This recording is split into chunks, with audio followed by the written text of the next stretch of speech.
SGVP holistic હોસ્પિટલના Ayurveda talk શોમાં હું ડૉક્ટર ભવદીપ ગણાત્રા આપનું સ્વાગત કરું છું. મિત્રો, ભૂખ્યા રહેવું અને ઉપવાસ કરવો એમાં શું ફરક? આજે facts and myths of intermittent fasting, ભૂખ્યા રહેવું, ઉપવાસ, આ બધા વિષયોની આપણે ચર્ચા કરવાના છે. મિત્રો, આપને તો ખ્યાલ જ છે કે આયુર્વેદ ટોક શોમાં દર શનિવારે તમારી અને તમારા પરિવારના સ્વાસ્થ્યની કાળજી રાખવા માટે આપણે જુદા જુદા વિષયોની ચર્ચા કરીએ છીએ. અને પેલું યાદ છે ને, લાઇક કરવાનું, હા કરી દેજો ને, કારણ કે બધા વિડીયો તમે લાઇક તો કરો જ છો. તમને આ વિડીયો કેમ ગમે છે અમને ખબર છે, કારણ કે અમે આ દરેક વિડીયોમાં બે બાબત કહીએ છીએ. એક એવી બાબત કે આ વિડીયો જોયા પછી તરત જ તમે એની ઉપર અમલ કરી શકો ને એના ફાયદા તમને ને તમારા પરિવારને મળે, એ વાત તો અમે વિડીયોમાં કરીએ જ છે. અને અમુક ખાસ કિસ્સાઓમાં કે જ્યાં એની આયુર્વેદિક ટ્રીટમેન્ટ માટે તમારે હોસ્પિટલ આવીને તમારું પ્રોપર ડાયગ્નોસિસ કરાવીને ટ્રીટમેન્ટ ચાલુ કરવાની થાય, તો એમાં શું થાય એની પણ આપણે વાત કરીએ છીએ. તો મિત્રો, આજે આપણે વાત કરીશું ઇન્ટરમિટન્ટ ફાસ્ટિંગ. ઘણા લોકોને માટે આ શબ્દ ખૂબ જાણીતો છે અને ઘણા લોકો માટે સાવ નવો હશે, પણ આ ઉપવાસનું એક આધુનિક સ્વરૂપ એવી રીતે આ શબ્દને પ્રોજેક્ટ કરવામાં આવ્યો છે, જેમાં સામાન્ય રીતે એવું કહેવાય છે કે 16 કલાક સુધી ભૂખ્યા રહેવું. હવે કોકને એવું લાગે કે 16 કલાક ભૂખ્યા રહેવું, પણ આપણે ઉપવાસને અને આપણી ભારતીય પરંપરાને થોડુંક શાંતિથી વિચારીશું ને તો તમને ખ્યાલ હશે કે પહેલાંના સમયમાં આખા પરિવાર એ કુદરતના ક્રમ સાથે તાલમેલ બેસાડીને જીવન જીવતા. સૂર્યાસ્ત થાય ને 6, 6:30, 7 ને 7:30, આ 2 કલાકમાં ભારત દેશમાં બધા જ સિઝનના સૂર્યાસ્ત આવી જતા હોય છે. આપણે એવરેજ પકડીએ 7 વાગે. 7 વાગે સૂર્યાસ્ત સુધીમાં કોઈએ જમી લીધું, રાતનું ભોજન લીધું, ડિનર લીધું. હવે બીજા દિવસે સવારે 7 વાગે એટલે 12 કલાક તો થઈ ગયા. હવે જો આટલું પણ તમે કરો છો તો ઇન્ટરમિટન્ટ ફાસ્ટિંગનો 75% હિસ્સો તો તમે કરી દીધો. મતલબ 12 કલાક તો ભૂખ્યા રહેવાની પ્રેક્ટિસ પેઢીઓથી આપણે ત્યાં છે. હવે ઘણા લોકો એવું અત્યારે કહી રહ્યા છે કે 16 કલાક સુધી ભૂખ્યા રહેવું, એટલે સાંજે 7 વાગે તમે જમ્યા હોય તો સવારના 7 અને એની ઉપર બીજા 4 કલાક, એટલે બીજા દિવસે બપોરે 11 વાગ્યા સુધી કંઈ જ ન ખાવું. આવી વાત ઇન્ટરમિટન્ટ ફાસ્ટિંગના રૂપમાં આવી રહી છે. મિત્રો, ઇન્ટરમિટન્ટ ફાસ્ટિંગ એને આપણે થોડુંક વધારે સમજવાનો પ્રયાસ કરીએ તો સામાન્ય રીતે આપણા સમાજના બધા જ લોકોને આપણે 3 કેટેગરીમાં વહેંચી શકીએ. એક, જેને વજન ઉતારવું છે, હા આ કેટેગરીમાં બહુ મોટા લોકો આવી જતા હોય છે. બીજી કેટેગરી, જેને વજન વધારવું છે. ખરેખર આ સમસ્યા બહુ બધા લોકોની છે, જેને વધેલું વજન હશે એને તો આ કલ્પનામાં ન આવે, પણ કેટલાય લોકો એવા છે કે જેને પહોંચવું છે ત્યાં સુધી પહોંચી નથી શકતા. અને ત્રીજો એક બહુ જ મોટો વર્ગ એવો પણ છે કે જેને એનું સ્વાસ્થ્ય સરસ છે, એને મેન્ટેન રાખવું છે. આ સિવાય જે અનહેલ્ધી, એટલે જે લોકો પેશન્ટ છે, જે કોઈ દવા લેતા હોય ડાયાબિટીસની, બ્લડ પ્રેશરની, કોલેસ્ટ્રોલની, કે કોઈ હોસ્પિટલાઇઝેશન, પોસ્ટ સર્જરી, એ બધાની વાત આપણે અત્યારે નથી કરતા, કારણ કે એમાં તો દરેક દવા પ્રમાણે અને એના હેલ્થના સ્ટેટસ પ્રમાણેની વાત બદલાઈ જશે. પણ વજન વધારવા, ઘટાડવા અને મેન્ટેન રાખવાની કેટેગરીમાં આ વાતનો ખૂબ મહત્ત્વનો રોલ છે. તો એક ઇન્ટરમિટન્ટ ફાસ્ટિંગને આપણે સમજીશું. હવે ભૂખ્યા રહેવું ને ઉપવાસ, આ બંનેમાં ભૂખ લાગે અને ના ખાવું, ભૂખ્યો રહેવું એવું કહેવાય સામાન્ય રીતે. પણ એમાં તકલીફ એવી થતી હોય છે કે માત્ર વજનને કેન્દ્રમાં રાખીને માણસ ભૂખ લાગે અને ખાવાનું અવોઇડ કરે તો લાંબા ગાળે એની પાચન શક્તિમાં એટલા દુષ્પરિણામો આવતા હોય છે કે એમને આગળ જતાં ગેસની, એસિડિટીની, પેટમાં આફરો ચડવાની, વોમિટિંગની, આવી અનેક પ્રકારની સમસ્યાઓ થતી હોય છે. એટલે ભૂખ લાગે તો ભૂખ્યા ન રહેવું, આ સિદ્ધાંતને યાદ રાખીએ.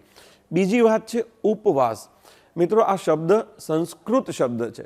ઉપ એટલે નજીક અને વાસ એટલે રહેવું, પોતાની જાતની નજીક રહેવું.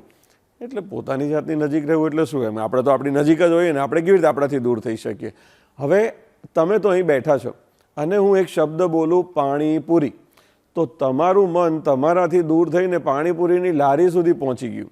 હું અહીંયાથી એવું બોલું કે લાડવા અને ફૂલવડી, તો તમારું મન તમારાથી દૂર થઈને કોઈ જમણવાર સુધી પહોંચી ગયું. મતલબ તમે તમારી સાથે ન રહ્યા, તમારું મન તમારી સાથે ન રહ્યું. મિત્રો, આપણી સંસ્કૃતિમાં ઉપવાસનું મહત્ત્વ એવું છે કે પોતાની જાત સાથે રહેવું. ત્યારે તમે ખોરાકનું પ્રમાણ નહિવત, ઓછું અથવા લંઘન, જે શબ્દ આયુર્વેદનો છે ને, એ ઉપવાસને બહુ જ સારી રીતે સાર્થક કરે છે. લંઘન એટલે યત કિંચિત લાઘવ કર દે, શરીર હળવું લાગે એને લંઘન કહેવાય, લાંઘણ કહેવાય ને એને જ આપણે ઉપવાસની સાદી પરિભાષામાં મૂકીશું.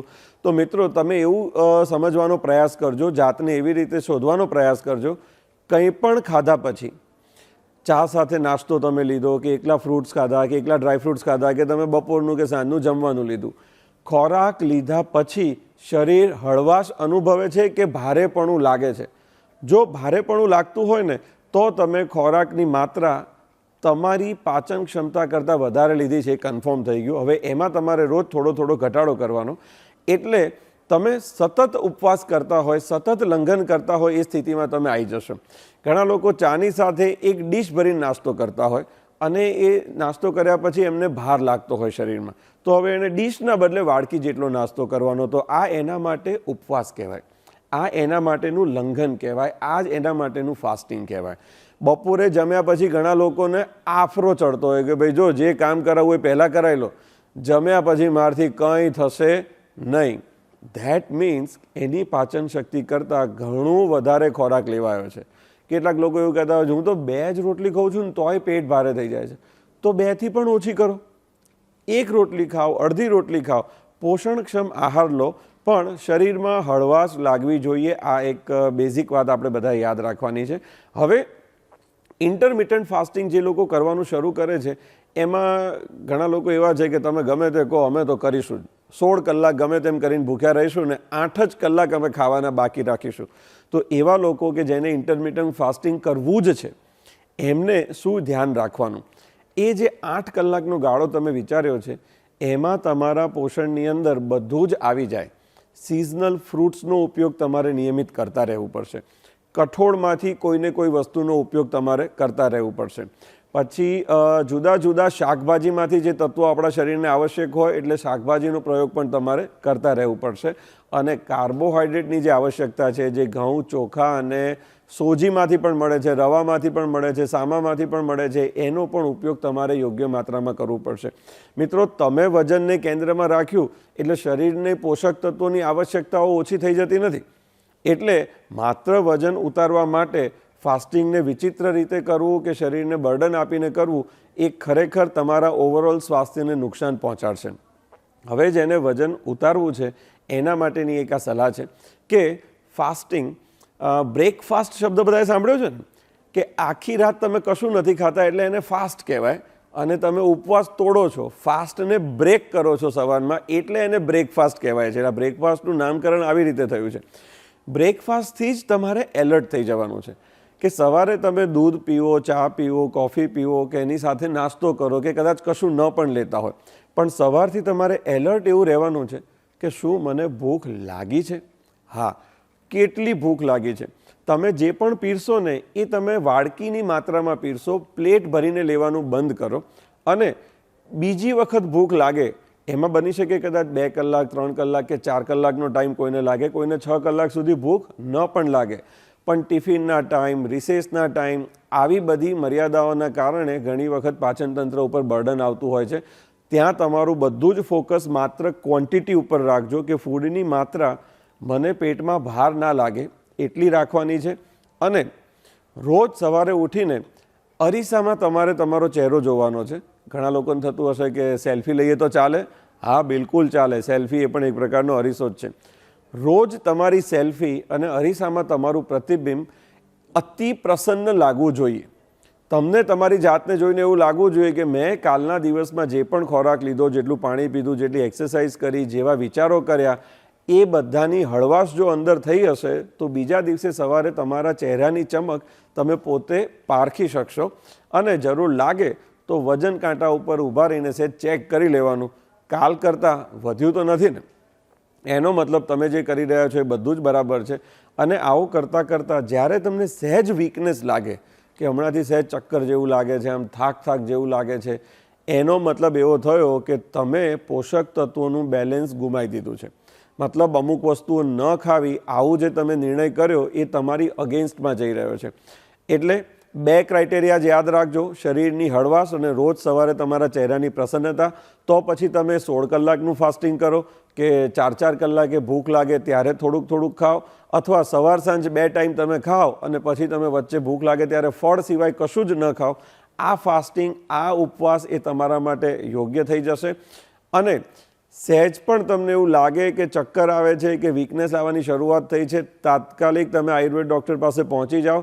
તમારા જઠરાગ્નિને, તમારા પાચન તંત્રને કઈ તકલીફ થવાની શરૂઆત થઈ છે એનું જેટલું વહેલું તમે ડાયગ્નોસિસ કરશો એટલું તમે આગળની તકલીફોમાંથી જાતને બચાવી શકશો.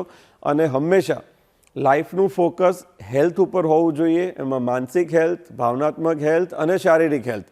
માત્ર વજનને કેન્દ્રમાં રાખીને કોઈ જ આકરા નિર્ણયો ન કરવા જોઈએ. અને જો તમારે આવી રીતે વજન ઉતારવું છે તો આયુર્વેદ ડૉક્ટરના ગાઈડન્સમાં તમે યોગ્ય રીતે આ વસ્તુ કરશો તો ચોક્કસ તમે ધારો એટલું વજન ઉતારી તો શકશો, સાથે તમારી ઓવરઓલ હેલ્થને તમે ઇમ્પ્રૂવ કરશો.